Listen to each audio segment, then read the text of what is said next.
Hello students, welcome back to the journey of economics, and today we're going to start with the equilibrium of a firm of the chapter number 6, that is nothing but your oligopoly. हमने oligopoly market जो है start किया था previous session में।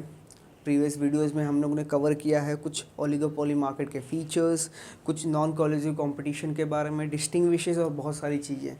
Now in this video will going to start with the equilibrium of a new firm. तो ज़रा ध्यान देना, चलते हैं हम equilibrium of a new firm की तरफ में। ये जो equilibrium of a new firm आपका है, ये equilibrium of a new firm ये है आपका ओलिगोपोली मार्केट में नॉन कॉलेजिव ओलिगोपोली मार्केट का पार्ट है। ये देखो, एक होता है कॉलेजिव मार्केट और एक होता है non collusive market. Collusive market means what, जहाँ पे फर्म्स मिल के क्या करते हैं, एक ग्रुप बनाते हैं और वो ग्रुप जो है डिसाइड करता है एक फिक्स प्राइस, और वो फिक्स प्राइस हर एक फर्म वो ग्रुप का मार्केट में चार्ज करता है। That is nothing but what your fix group, और you can say the collusive market.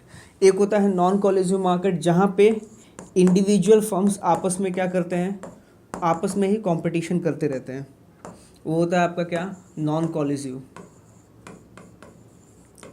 तो नॉन कॉलेजिव मार्केट में क्या होता है, आपस में कॉम्पिटिशन्स होते हैं फर्म के बीच में। इसके साथ साथ नॉन कॉलेजिव फर्म में और क्या होता है, यहाँ पे प्राइस वॉर होते हैं, आपस में कॉम्पिटिशन्स होते हैं। Each and every individual person, individual firm का डिसीजन जो है वो अदर फर्म्स के ऊपर डिपेंड करता है। क्यों? क्योंकि हो सकता है कि अगर मैंने अपने प्राइजेस को इंक्रीज़ कर लिए और अदर्स कॉम्पिटिटर्स जो हैं, अदर फर्म्स हैं, उन्होंने अपने प्राइस को इंक्रीज़ नहीं किया, तो वहाँ पे हो सकता है कि कस्टमर्स जो हैं हमसे परचेस नहीं करके उनसे परचेस करेंगे, या फिर हमने अपने प्राइजेस को डिक्रीज़ कर दिया तो हो सकता है वो भी जो प्राइजेस को अपने डिक्रीज़ कर दें।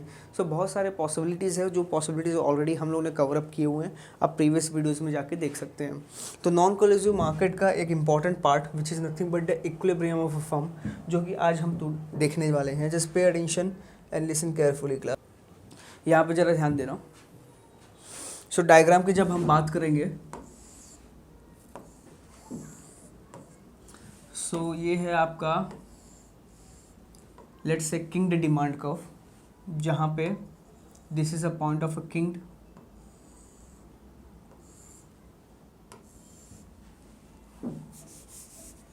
ये होगा आपका मार्जिनल रेवेन्यू कर्व, ये हो गया आपका डिमांड, किंग्ड डिमांड कर्व।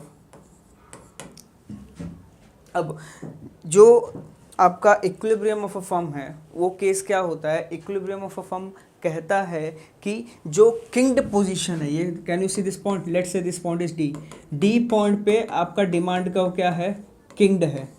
किंग्ड का मतलब यहाँ पे बहुत सारे अनसर्टनिटीज़ हैं, यहाँ पे बहुत सारे डिपेंडेंसी है, एक फर्म दूसरे फर्म पर डिपेंड होता है, यहाँ पे इनडिटर्मिनेंट्स है,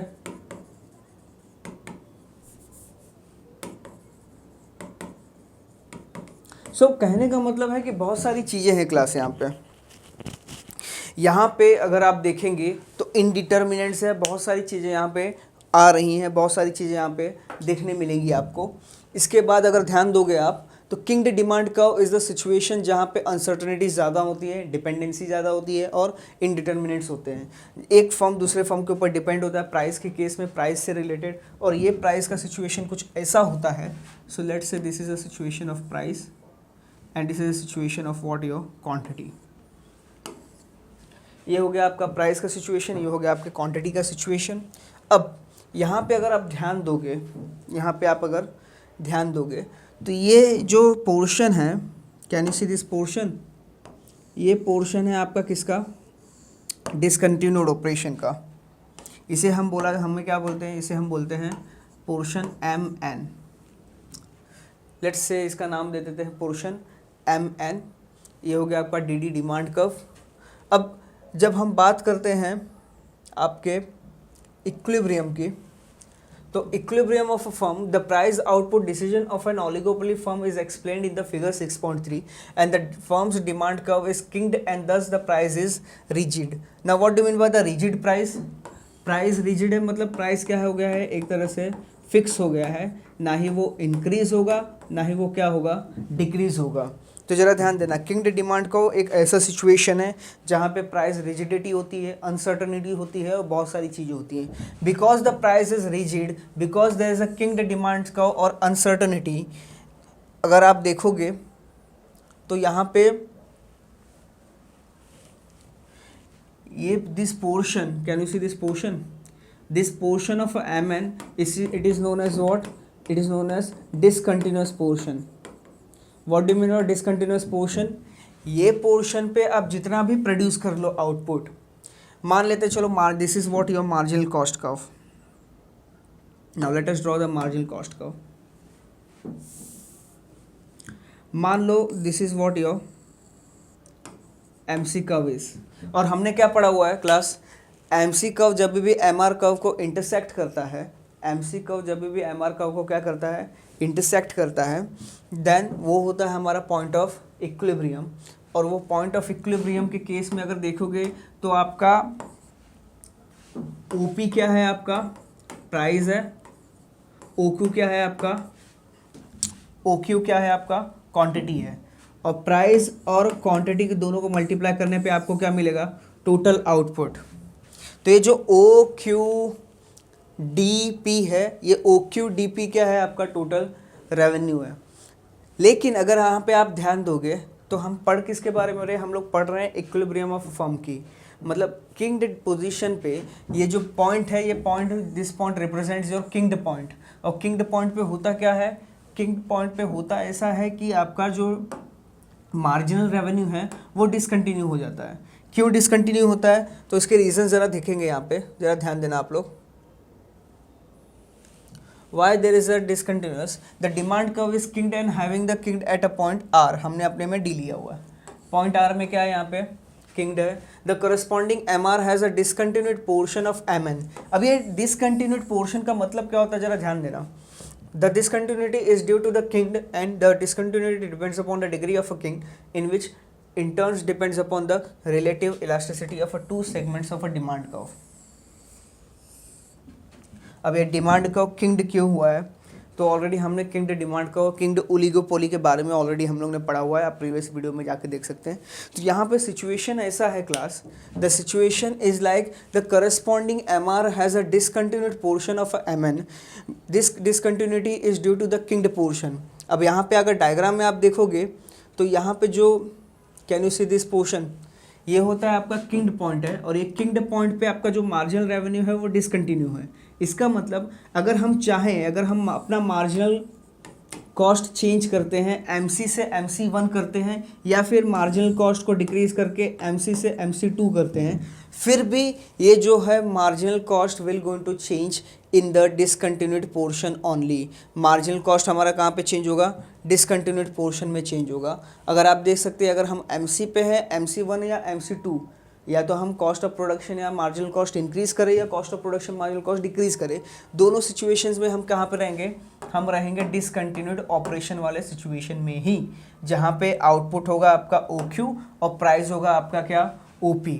तो ये सिचुएशन कहाँ पे रहेगा, ये सिचुएशन है किंग्ड पोजीशन पे, जो हर एक फर्म क्या कर रहा है यहाँ पे फेस कर रहा है। And it depends upon the relative elasticity of a two segments of a demand curve. If the differences in the elasticity is large, longer is a discontinued portion of a MR.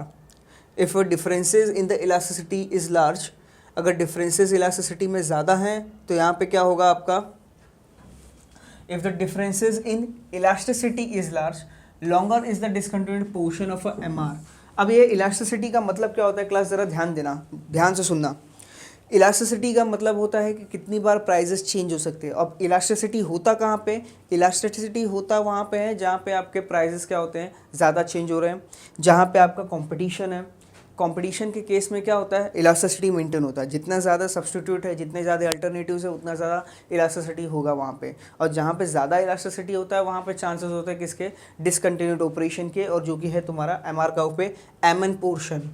तो ये जो MN portion है, जो discontinuity है, वो किस लिए है, क्योंकि यहाँ पे इलास्टिसिटी ज़्यादा है। और इलास्टिसिटी कहाँ पे ज़्यादा होता है, जहाँ पे कॉम्पिटिटर्स होते हैं, जहाँ पे कंपटीशन होता है, जहाँ पे सेलर्स होते हैं, ज़्यादा करके सेलर्स होते हैं, वहाँ पे आपका डिमांड का क्या हो जाता है, वहाँ पे डिमांड का होता है आपका इलास्टिक। और इसके बाद अगर आप ध्यान दोगे, जैसा मैंने आपको बताया कि इलास्टिसिटी का मतलब क्या होता है, इलास्टिसिटी का मतलब होता है कंपटीशन। इलास्टिसिटी का मतलब क्या होता है, वहाँ पे जहाँ पे सेलर्स ज़्यादा होते हैं, जहाँ पे ज़्यादा सेलर्स है वहाँ पे चांसेस होंगे इलास्टिसिटी की। अगर इलास्टिसिटी है तो डिसकंटिन्यूस ऑपरेशन हो सकता है, और वहाँ पे भले ही आप एमसी को अपने इंक्रीज़ और डिक्रीज़ करो, लेकिन वहाँ पे क्या होगा, एमसी आपका डिसकंटिन्यूट पोर्शन ऑफ एमआर में ही रहेगा, और it does not changes the quantity of produced and the prices. Apart from it, the price thus the determined remains the rigid at a point of a kingdom on the demand curve, and if an oligopolist increases the price over the portion of RD of the king demand curve, the rivals would not respond in the expectation of having the large market share of themselves. So basically even if you try to increase the prices in this particular portion, rivals के पास तो अच्छा खासा market है, वो react नहीं करेंगे, वो क्या करेंगे, as it is mention as it is बैठे रहेंगे। सिर्फ इसका लॉस किसको होगा, आपको होगा। That is nothing but the seller. The seller, the rivals would not respond in the expectation of having the large market share of themselves, and thus the fear of a non-response by the rivals and the consequence losses of a demand makes the oligopolist not to increase the prices unilaterally. No oligopoly firm like to reduce the prices, as a reduction hardly increases the sales as the demand is inelastic.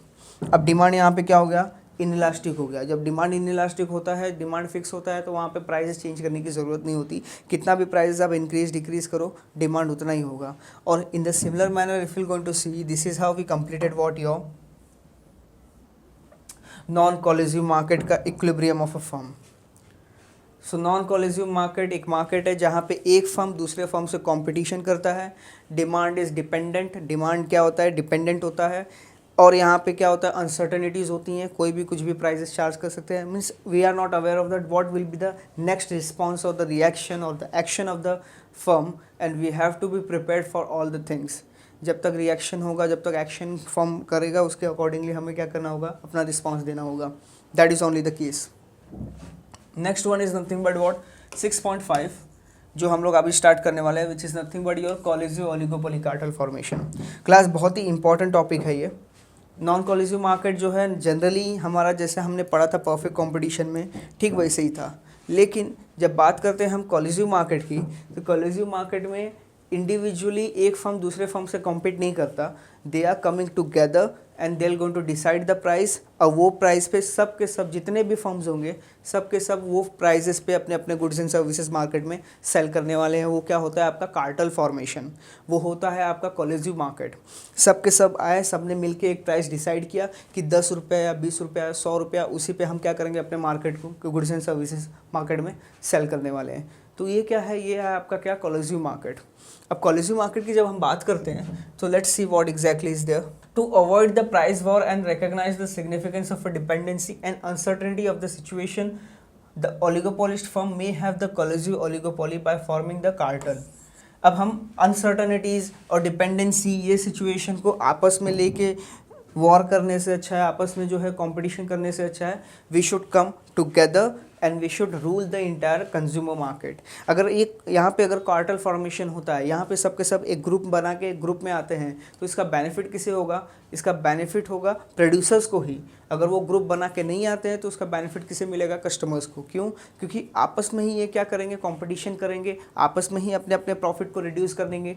तो उसमें होगा क्या, competitor यहाँ पे consumer को benefit मिल जाएगा। लेकिन जब यही कॉम्पिटिटर्स, यही बिजनेस फर्म एक साथ में आके कार्टेल फॉर्मेशन करते हैं, तो उन्होंने क्या करना है, एक फिक्स प्राइस डिसाइड करना है, और वही प्राइस किससे चार्ज करेंगे, कस्टमर से चार्ज करेंगे मार्केट में। तो यहाँ पे अगर आप देखोगे, the cartels can be overt और टैक्टिट, that is explicit cartel or implicit cartel, an organization of a petroleum and exporting countries, that is which is popularly known as your OPEC। आपको याद है कुछ OPEC के बारे में पता है? OPEC stands for Organization of a Petroleum Exporting Countries, जहाँ पे जितने भी कंट्रीज़ हैं जो पेट्रोल्स और क्रूड ऑयल मैन्युफैक्चर करते हैं, वो क्रूड ऑयल कंपनीज़, वो क्रूड ऑयल कंट्रीज़ क्या करती हैं, अपने अपने क्रूड ऑयल्स को, पेट्रोलियम के रॉ मटेरियल्स को क्या करेंगे, सेल करेंगे through OPEC into the entire world. तो ओपेक क्या है, एक ऑर्गेनाइजेशन है, एक कार्टेल फॉर्मेशन है, किसके द्वारा? ये कार्टेल किसने बनाया? उन कंट्रीज़ ने बनाया जो कंट्रीज़ ने आउटपुट, जिन्होंने क्रूड ऑयल इंपोर्ट एक्सपोर्ट करना है, जिन्होंने क्रूड ऑयल को क्या करना है, मैन्युफैक्चर किया हुआ है। उनके कंट्रीज़ में क्रूड ऑयल बहुत ज़्यादा होता है, उनके कंट्रीज़ में पेट्रोलियम प्रोडक्ट बहुत ज़्यादा होता है। तो उन्होंने क्या किया, उन्होंने क्रूड ऑयल एक्सट्रैक्ट किया और through the OPEC they started selling at a higher price. Generally क्या होता था, ओपेक अगर नहीं होता तो जो भी कंट्रीज़ हैं जो पेट्रोलियम प्रोडक्ट का मैन्युफैक्चर करती हैं, वो कंट्रीज़ क्या करती हैं, वो कंट्रीज़ आपस में कंपटीशन करती है। द कौन से कंट्रीज़ है जो आपके ओपेक के अंडर में आते हैं? ओपेक के कंट्री में जितने भी गल्फ़ कंट्रीज़ हैं सब आते हैं जो पेट्रोलियम प्रोडक्ट का मैन्युफैक्चर करती हैं। उसके अलावा ओपेक के अंदर आपका आता है Kuwait, UAE, United State, Saudi Arabia, then Afghanistan and there are many more other countries जो क्रूड ऑयल क्या करते हैं, मैन्युफैक्चर करते हैं, एक्सट्रैक्ट करते हैं। They are coming under the OPEC. और ओपेक आपका बेस्ट एग्जांपल है किसके लिए? कोलिजिव मार्केट के लिए, which is nothing but what? Cartel formation. So in the case of the OPEC, the product that is petroleum is homogeneous, producers are few, but the cost of production possibly, यहाँ पे होता क्या है, यहाँ पे सबसे पहले यहाँ पे समझने की ज़रूरत है, there are the two types of cartel. एक होता है आपका एक्सप्लिसिट कार्टल और एक होता है आपका implicit cartel. Explicit cartel means what? Exclusively हम सब ने आके एक एग्रीमेंट साइन की है, एक पेपर वर्क हुआ है, एक ऑफिशियली प्रोसीजर हमने फॉलो किया है, तब जाके हमने क्या बनाया? एक कार्टल बनाया है। जैसे यहाँ पे ओपेक की बात की जाए, ओपेक क्या है आपका? एक्सप्लिसिट है। Explicit means what? Explicit means सबके सब साथ में आए, सब ने अपने अपने रूल्स एंड रेगुलेशंस देखे, सब ने अपने अपने प्रोसीजर्स देखे, सब ने अपने अपने बेनिफिट के हिसाब से वो ओपेक या वो ऑर्गेनाइजेशन को ज्वाइन किया, और ज्वाइन करने के बाद वो क्या करे? अपने गुड्स थ्रू ओपेक सेल कर रहे हैं। That is nothing but explicit. और इम्प्लिसिट का मतलब क्या होता है? इम्प्लिसिट मतलब यहाँ पे तुमने कोई प्रॉपर स्ट्रक्चर फॉलो नहीं किया है, there is nothing formal, there is nothing official. Unofficially क्या कर रहे हो? अनऑफिशियली तुम without entering into the cartel, without entering into the any particular organization or the cartel formation, without coming into the group, you are ruling the entire market. That is nothing but what exactly is your cartel formation. So बिना किसी agreement में आए, बिना किसी organisation को बनाए, बिना कुछ किए हुए अगर हम आते हैं और हम क्या कर रहे हैं? अनऑफिशियली, ऑफिशियली नहीं, अनऑफिशियली हम क्या कर रहे हैं? कार्टल फ्रेम कर रहे हैं। जैसे हमने सबके पब्लिक के सामने या कस्टमर्स के सामने हम साथ में नहीं आ रहे हैं, लेकिन इनडायरेक्टली आपस में हम क्या कर रहे हैं? बॉन्डिंग किए हुए हैं कि अगर हम प्राइस 10 रुपये चार्ज कर रहे हैं तो आपको भी 10 ही चार्ज करना है, सामने वाला भी वही अप्रॉक्सीमेशन चार्ज करेगा और थर्ड पार्टी भी वही करेगी। तो ये होता है आपका क्या? Implicit. Implicit means what? Implied. Means बिना कुछ बोले, बिना कुछ सुने हमें क्या करना है? जैसा मार्केट में चल रहा है उसके अकॉर्डिंगली प्राइस को डिसाइड करना है। जैसा सब प्राइस चार्ज करेंगे वैसा मुझे भी प्राइस चार्ज करना है। That is your implicit one. अगर ऑफिशियली अगर आप आ रहे हो by following the procedures and वहाँ पे ऑफिशियली आपके आके डिसाइड कर रहे हो, तो that will be what your exactly non, that will be the situation of explicit cartel formation. इसके अलावा if you're going to see the case of a OPEC product is a homogeneous and the producers are few but the cost of production is different. यहाँ पे हो सकता है कि cost of production क्या हो? different हो, लेकिन prices क्या होते हैं? same charge किए जाते हैं। अब वो depend करता है कि कौन सा producer, the producer is allocated a certain quota of the output and the profit earned by the each firm would not be the same as the cost and the output produced would be the different. यहाँ पे क्या होता है? हर एक countries को एक कोटा दिया जाता है। सपोज अगर किसी कहीं से डिमांड आता है, for example I am giving the example only, suppose हमने डिसाइड किया हुआ है, एक है आपकी यूएई, एक है आपके Kuwait, let's say Afghanistan and the let's say Iran. Now these are the countries. और ले लो इज़राइल। 5 कंट्रीज़ हैं, UAE, Kuwait, Afghanistan, Iran and Israel. अब इन्होंने क्या करना है? अगर मान लो ये पांचों जो हैं, all the 5 are coming under OPEC, ये पांचों ओपेक के अंदर आती हैं। अब ओपेक को डिमांड मिला कितने का? 100 यूनिट्स का डिमांड आया ओपेक के पास। तब ये 100 रुपीज़ क्या होगा? ये 100 यूनिट्स का डिमांड आया। तो ये as is said each producer is allocated the certain quota. तो हर एक प्रोड्यूसर को क्या हुआ है? हर एक कंट्री के पास एक सर्टन कोटा है। हो सकता है जितना डिमांड हो उसका 20% किसके पास जाएगा? यूएई के पास, 30% जाएगा कुवैत के पास, 40% जाएगा अफ़गानिस्तान के पास, और बाकी 5% जो है ये दोनों आपस में बांट लेंगे। तो उस हिसाब से क्या होगा, एक सर्टन कोटा डिसाइड होता है कि कौन कितना परसेंटेज, कितना पोर्शन ऑफ आउटपुट सप्लाई करेगा कहाँ पे, मार्केट में, अगर डिमांड आता है ओपेक के थ्रू। तो this is nothing but the situation of what, the OPEC. Now the next one, the collusive market, the collusive oligopoly takes the form of a market sharing cartel or the centralized cartel, and in the market sharing cartel each member gets the exclusive rights to operate in a particular geographical area. Collusive market takes the form of a market sharing cartel or centralized cartel. Now market sharing cartel में क्या होता है, each member gets the exclusive rights to operate in the particular geographical area. So on the basis of a geographical area हमने क्या करने हैं, market divide कर लेने हैं कि ईस्ट साइड का तुमको देखना है, वेस्ट साइड में, नॉर्थ साइड कोई और साउथ साइड कोई और, थर्ड पार्टी देखेगा। तो ये सब चीज़ें क्या हैं, अगर हम geography on the basis of a geographical area market अपने हम आपस में डिवाइड किए हुए हैं, that is known as market sharing cartel. और एक होता है the next one, in the centralised cartel the cartel decides the product price, allocates the output among its member and determines the norms of a profit sharing. अब इसमें क्या होता है कि इसमें एक हमने फिक्स प्राइस डिसाइड की हुई है प्रोडक्ट की, और आउटपुट को क्या किया, अलोकेट किया है किसमें, मेंबर्स के बीच में। नाउ आउटपुट का अलोकेशन कैसा होगा, जैसा इसके पहले मैंने आपको बताया, अगर 5 कंट्रीज़ हैं, जैसे यूएई है, ईरान है, देन इराक है, अफ़गान है। तो अगर ऐसे कंट्रीज़ हैं तो ये कंट्रीज़ ने क्या किया है, आपस में उन्होंने एक प्रपोर्शन डिसाइड किया होगा कि अगर ओपेक के थ्रू हमने कोई आउटपुट सेल किया है तो उसमें जो भी प्रॉफिट हुआ है उसको एक पोर्शन में क्या करेंगे, एक प्रपोर्शन, एक रेशियो में आपस में डिवाइड करेंगे। तो जिसने जितना ज़्यादा शिट सेल किया है उसको ज़्यादा प्रॉफिट मिलेगा। तो हो सकता है उन्होंने रेशियो डिवाइड किया और 20%, 20%, 20% एंड अफ़गानिस्तान का कितना, 40%, लेट्स से 100% हो गया। तो अगर 100 क्वांटिटी अगर ओपेक सेल करता है, अगर ओपेक आगे जाके 100 क्वांटिटी सेल करता है तो 100 क्वांटिटी में से यूएई कितना सप्लाई करेगी, 20, ईरान इराक कितने सप्लाई करेंगे, 20, और अफ़गानिस्तान कितना सप्लाई करेगा, 40 यूनिट्स। तो on the basis in the case of a centralised cartel हमने क्या करना है, हमने आउटपुट के अलोकेशन डिसाइड करने हैं और हमें प्रोडक्ट के प्राइसेस भी क्या करने हैं, डिसाइड करने हैं। इसके बाद the cartels being agreed formed in the secrecy which may or may not be in the writing between the firms in the direct competition with one another in the market are the most harmful form of anti-competitive business practices. So cartel being agreement formed in the secrecy which may or may not be in writing, there is an agreement जो हमने उन्हें cartel formation के लिए secrecy में हमने क्या किया है, फॉर्म किया हुआ है। Between the firms is a direct competition with the one another in the market are those most harmful form of anti competitive business practices.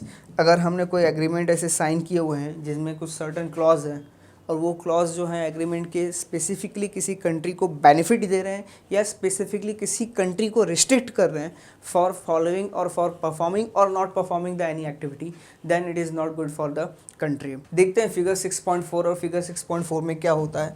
जैसा मैंने बताया आपको कोलिजिव मार्केट के केस में क्या होता है class, in case of a collusive market, तो ज़रा ध्यान देना आप लोग यहाँ पे, this is the equilibrium point of a firm A, let's say this is the price, ये हो गया आपका क्या, marginal revenue, this is your marginal cost, the minute marginal cost जहाँ पे marginal revenue को intersect करता है वो होता है क्या आपका point of equilibrium, और ये point of equilibrium पे आपका price है यहाँ पे P और quantity क्या है आपका Q। अब यहाँ पे let us draw the next one which is the cost curve. So ये हो गया क्या आपका एवरेज कॉस्ट, और ये पॉइंट पे this portion is nothing but your profit. तो let's say this is what M, this is what N, this is your T। अब यहाँ पे फर्म A का प्रॉफिट अगर आप देखोगे तो क्या है, फर्म A का प्रॉफिट हो गया MNTP, ये MNTP क्या है? MNTP है फर्म ए का प्रॉफिट, जो छोटा सा प्रॉफिट हो रहा है यहाँ पे। क्यों? क्योंकि मार्जिनल रेवेन्यू कर्व यहाँ पे है, प्राइस यहाँ पे MC कर्व इंटरसेक्ट कर रहा है MR कर्व को, और इस हिसाब से फर्म ए क्या कर रहा है? छोटा प्रॉफिट अर्न कर रहा है यहाँ पे। In the similar manner if you going to see the second firm के बारे में पहले जाने से पहले देख लेते हैं हम द पॉइंट ऑफ एक्सप्लेनेशन, थोड़ा देखते हैं यहाँ पे। So the above figure explains the centralized cartel. The industry's marginal cost curve is derived by the horizontally adding up the marginal cost curve of the two firms. So let us draw the first diagram, then we'll going to see to it what exactly it is. पहले draw कर देते diagram सब. So it is what? This is your price. This is what your price is. Then this is your marginal revenue. This is your marginal cost. Point of equilibrium. This is Q1, this is a point of a T. फिर इसके बाद let us draw the AC curve. Now AC curve पे the profit is from M and N. तो यहाँ पे अगर ध्यान दोगे तो ये P1, T1, M1, N1. So profit यहाँ पे कितना है? M1, N1, T1 and P1. ये आपका प्रॉफिट है यहाँ पे, और यहाँ पे प्रॉफिट है आपका MNTP. इसके बाद now after this if you're going to see there is a one more diagram. There is a one more diagram. This is your marginal revenue. This is what your price, or you can say the demand curve. This is what your marginal cost, marginal revenue, marginal cost, and you can see the situation. अब यहाँ पे हो क्या रहा है कि this is a point of equilibrium. तो equilibrium point पे this portion, अब equilibrium point MC ने MR कर्व को intersect किया, ये point पे equilibrium point पे this is the situation. Let's say this is P and let's say this is Q, and as you can see this is O. अब यहाँ पे ज़रा ध्यान देना, थोड़े डायग्राम्स में चेंजेस है यहाँ पे, but still will try to understand exactly what is the case. यहाँ पे ये है हमारा क्या? फर्म ए, ये है फर्म बी, और ये है हमारा क्या? इंडस्ट्री. फर्म ए, फर्म बी और फर्म इंडस्ट्री. तो यहाँ पे अगर देखोगे आप तो as per the explanation which is given over here, यहाँ पे क्या बोला जा रहा है कि the industry's marginal cost curve is derived from by the horizontally adding up the marginal cost of the two firm, that is MC1 and MC2. तो ये जो है हमारे एग्जाम्पल में, इन are example MC1 and this is MC2, ये दोनों marginal cost curve को this curve and this curve when we'll go to add it together will get what exactly? We'll get the marginal cost curve, that is entire marginal cost curve, और marginal cost curve of a industry हमें मिलेगा वहाँ पे. Total output is OQ, which is produced at a point where MC cuts the MR industry and the MR market prices at a OP is set by the centralized authority. अब यहाँ पे आप देखोगे तो इंडस्ट्री के prices, यहाँ पे OP क्या हुआ? इंडस्ट्री का प्राइस हो गया, और OQ क्या हुआ? आपका मार्केट का demand. So OP is a centralised price. OP क्या हो गया आपका? Centralised price. जो OP प्राइस डिसाइड किया गया है उसी प्राइस पे हम क्या कर रहे हैं? अपने अपने गुड्स एंड सर्विसेज को सेल कर रहे हैं इंडिविजुअली एज अ फर्म. और यहाँ पे हो क्या रहा है? The market price is OP set by the centralized authority, and the firm A sells the OQ1 output and the firm B sells the OQ2 output, which OQ quantities, अगर quantities दोनों के add करें, when you are going to add the quantities, you will get what? Total quantity supplied, and same price is charged by the firms. Firm A makes a profit of a NS1, S1, T1, P1, and firm B earns the N2, S2, T2 and P2 amount of a profit, and the firm B produces and sells the larger quantity and earns the higher amount of a profit, and the cartel authorities can work out the norms for the sharing the profit too. अगर आप अपने text book के diagrams में देखोगे तो वहाँ पे ये इंडिकेटर्स, यहाँ पे नंबर वर्डिंग्स यूज़ किए गए, ये वर्डिंग्स हमारे फॉर्म में नहीं है। यहाँ पे अगर आप ध्यान दोगे तो इन शॉर्ट कहने का मतलब ये है क्लास कि ये पोर्शन में कैन यू सी फर्म ए बहुत छोटा सा प्रॉफिट कर रहा है, लेकिन यहाँ पे फर्म बी का प्रॉफिट देखोगे तो फर्म बी का प्रॉफिट क्या है, बड़ा है, it is very large as compare to the firm A. So it means what, firm B is producing more and firm B is earning the more profit. Firm B is producing more and firm B is earning the more profit. जैसा मैंने आपको बताया है कि centralised processing में क्या होता है, सेंट्रलाइज्ड प्रोसीडिंग में in case of a centralised cartel, in this case the prices will be decided by all of them, they're going to decide it together, but how much profit each and every individual will going to make हमें पता नहीं है। वो कैसे find out होगा, वो depend करता है आपके इंडिविजुअल पर्सन के कॉस्ट ऑफ प्रोडक्शन पे। जितना कम आपका कॉस्ट ऑफ प्रोडक्शन होगा उतना ज़्यादा आपका प्रॉफिट होगा। तो वो सिचुएशन के हिसाब से हो सकता है यहाँ पे फर्म ए कम प्रॉफिट कर रहा है, फर्म ए क्या कर रहा है, ज़्यादा प्रॉफिट कर रहा है, and they are selling the quantity, they are selling the goods and services, जो कि डिसाइड किया गया है ओपी प्राइस किसके द्वारा, मार्केट के द्वारा। जो मार्केट ने डिसाइड किया है वो प्राइजेस पे हम क्या कर रहे हैं, सेल कर रहे हैं। So collusive market, collusive oligopoly may take the different forms. Traditionally, when the cartel was formed, there exists a common sell agency which had the sole right to sell the commodities of the firm which were party to an agreement. Another form of a coalitive oligopoly is where the firm completely surrenders their rights of determining the output and the prices to the central administrative agency. तो यहाँ पे ज़रा ध्यान देना, यहाँ पे हम बात कर रहे हैं जब another form of a collusive market firm क्या है, सेंट्रल एडमिनिस्ट्रेटिव एजेंसीज क्या करते हैं, आपके पूरे राइट्स ले लेते हैं और वो डिसाइड करते हैं कि आप कितने क्वांटिटी और कितने प्राइस पे आप अपने गुड्स एंड सर्विसेज सेल करेंगे। कहाँ पे, कार्टेल फॉर्मेशन में। कहाँ पे, कार्टेल, कोलिजिव ओलिगोपोली में। Apart from it, in a perfect cartel, the central authority decides the price and output of each member, and it also works out the norms for distributing the profit amongst the member. जो हमारा perfect type का cartel होता है, perfect cartel में क्या होता है class, perfect cartel में सेंट्रल अथॉरिटीज डिसाइड करते हैं प्राइस और आउटपुट, और इसके साथ जो भी प्रॉफिट होगा वो प्रॉफिट का डिस्ट्रीब्यूशन भी कौन करता है, सेंट्रल अथॉरिटी एजेंसी। जो सेंट्रल अथॉरिटी एजेंसी है आपकी, जो कार्टेल फॉर्म की हुई है, जैसे ओपेक के केस में क्या होगा, ओपेक का अगर हम एग्जांपल लेते हैं तो बहुत सारे कंट्रीज़ हैं जो ओपेक के पार्ट हैं, जो क्रूड ऑयल क्या करते हैं, मैन्युफैक्चर करते हैं और एक्सपोर्ट करते हैं to the all the world, to entire world, to each and every country. तो यहाँ पे जो भी प्रॉफिट ओपेक अर्न करेगा वो ओपेक डिस्ट्रीब्यूट करेगा अमंग्स ऑल द कंट्रीज़ जिन्होंने अपने अपने सप्लाई क्या किए हुए हैं मार्केट में, as per the instructions provided by the OPEC. In the loose type of a cartel, the sharing of a output and the profit and deciding the distribution of the profit may take place in a different method. जो loose type के cartels होते हैं वहाँ पे profit share करना या output share करने का decision जो है वो लिया जाता है by using the different methods, and to such important method are sharing by the non-price competition and the quotas.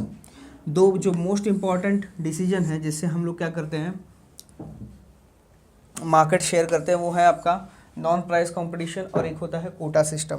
Quota system में क्या होता है, हमने एक फिक्स कोटा दे देना है आपके कि आप जो भी डिमांड आएगा मार्केट में, अगर आप किसी ऑर्गेनाइजेशन किसी कार्टेल के मेंबर हैं तो आपको एक कोटा दिया जाएगा कि जो भी अगर डिमांड आता है मार्केट से उसका 10% या 20% ही आप क्या करोगे, सप्लाई करोगे, और remaining supply will be made by the other suppliers और द कॉम्पिटिटर्स. तो वो केसेस यहाँ पे होते हैं. और नॉन प्राइस कंपटीशन में क्या होता है, सिंस हम लोग बात कर रहे हैं किसकी, कोलिजिव मार्केट की, और कोलिजिव मार्केट में प्राइसेस उन्होंने ऑलरेडी डिसाइड की हुई हैं, तो यहाँ पे सवाल ही पैदा नहीं होता है कि प्राइसेस हम क्या करेंगे, प्राइस को लेके अपने बीच में कंपटीशन करेंगे. तो प्राइस तो बचा ही नहीं है, क्योंकि कोलिजिव मार्केट में प्राइस हमने ऑलरेडी फिक्स किया हुआ है. तो बचा क्या, प्राइस को छोड़ के नॉन प्राइस कंपटीशन हम लोग यहाँ पे करेंगे, and just will going to work it on it. So this is how we have completed the few parts of a collusive market, एंड हमने नॉन कोलिजिव मार्केट को कवर अप किया हुआ. In the next lecture will going to start with the non price competition, जो कि बहुत ज़्यादा important है. So be there with us. Thank you.